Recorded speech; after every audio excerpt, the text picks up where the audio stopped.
The city of Vernon postpones its annual 4th of July fireworks show amid extreme heat and dry conditions. Tyshawn Dawson spoke with the mayor and residents. So, Tyshawn, how are they feeling about this decision right now? Well, the fireworks show was supposed to take place tomorrow night, so some are frustrated about the late notice, but others agree that this is the right decision. When you think of 4th of July, 3 things come to mind: barbecue, the American flag, and fireworks.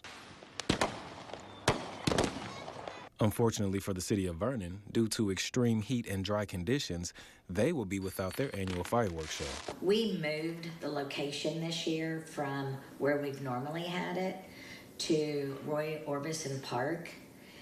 And with Mother Nature, the weather conditions changed on us so fast, the heat and the dry. After much consideration and much discussion with the fire chief, he just really recommended that this year we shouldn't have it. Though disappointed, many residents agree with this decision. Yes, I think it'd be a smart decision because nobody wants to catch anything on fire. Due to this postponement, Mayor Goslin wants to emphasize that the city of Vernon does not allow public use of fireworks, explaining that safety is the main concern. I'll tell you why. People just don't understand that it just takes one small ember. I was just watching Channel 3 News a while ago, and y'all had a segment on there about fireworks going in, an ember going into a gutter that was filled with leaves, and it started a fire.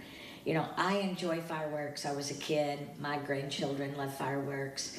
You just have to have the right location. The city does not have a date set for when the show would actually take place, but Mayor Goslin assures the show will happen. For the list of other locations that are having fireworks shows, visit Texomashomepage.com. Okay, Tyshawn, thank you very much for that report.